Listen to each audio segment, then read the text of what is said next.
Hey guys, Jerry from Reboot Reload here. As you can see from the title, I have some things to say about the Ethan Must Die mode in Resident Evil 7.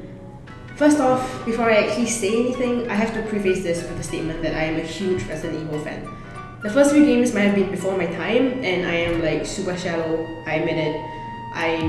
Based on the graphics themselves, I'm not gonna go and like replay them because I'm so shallow and the graphics are so pixelated. But I've watched Let's Plays of the games and I've played like 4, 5, and 6, like I think a total of like 500 plus hours on them. Just saying all these things to show that like I'm not a hater of the Resident Evil series or anything. Like I love it, like I love the series.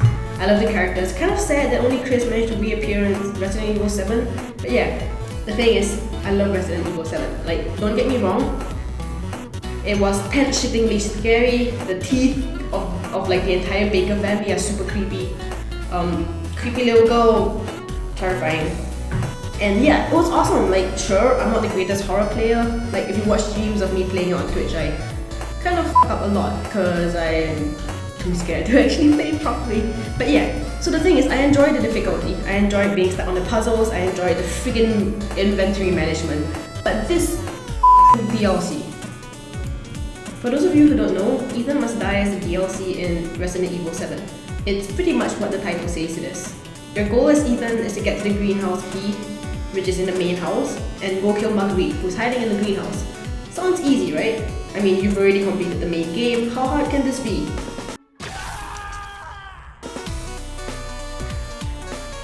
You're meant to complete this DLC in one sitting. If you die, you start from scratch. At the location of your last death, there's like a little angel statue thing, which might give you something you had in your inventory from your last round.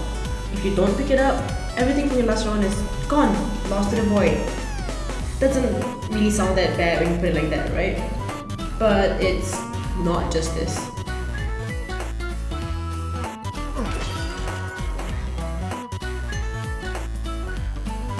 You start off with a knife and literally that's it. Everything else you gotta get from randomized loot crates. So depending on RNGesus' mood, you could get a grenade launcher in one round or a friggin' pair of X-ray glasses.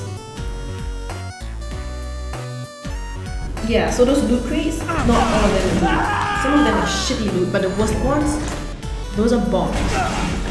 Yep, bombs. Sure, you're supposed to like squat down and listen for the sound of the bomb, but who's got time for that? You're busy running and trying not to get yourself killed.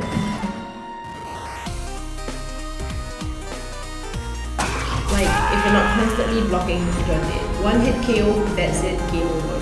Unless you've got steroids, then it becomes more like a 1.5 hit KO. Seriously, it feels like Ethan takes 1000 times the normal amount of damage in this game mode. I get it, he's supposed to die, but like, holy shit. Okay, so this game was very obviously not meant for casual players. It was meant for those people who play like Bloodborne and Dark Souls and all that stuff. And if you're one of them, congratulations, I guess. I don't know how masochistic you have to be to play these kind of things voluntarily. But I admire that. I admire the amount of dedication and perseverance you need to like endure that kind of frustration. But the thing about frustration is that it needs to have a payoff. Ethan Must Die doesn't have that.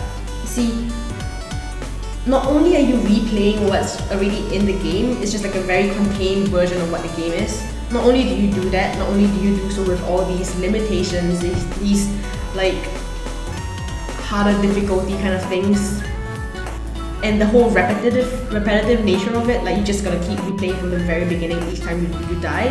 Not only do you go through all of that, like the chances of you actually succeeding are based very much on luck. Whether or not you get the actual loot that you need, that you want, that's all like up to RNGesus. And the worst part is, you go through all of that for pretty much nothing. A Steam achievement, that's it. Or a trophy, I guess, if you're on a PS4 or Xbox One. But yeah, so the thing about games like Bloodborne and Dark Souls is that you go through all of those, you feel really accomplished at the end of it. But here you don't. There's nothing. Like the loading screen, it says biggest payoff ever or some shit like that. But like, there is nothing. It's just, you finish it, that's it. What motivation is there for you to continue it if you haven't already finished it? other than just saying, oh, I've done it. Because like, I don't know about you guys, but when I was just like looking for tips on how to pass it, because I'm a noob and I admit it. But yeah, when I was looking for tips and shit like that on how to pass this game mode, I went on, I saw someone complete it, and at the end all they got was a Steam achievement, and I'm just like, not to get all friggin' millennial about this, but there needs to be some payoff for that amount of frustration. Like in Madhouse difficulty, you get all sorts of rewards for completing a game on that difficulty level, right?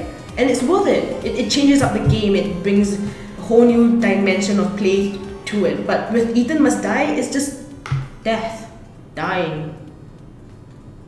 Death and dying. Which, I don't know.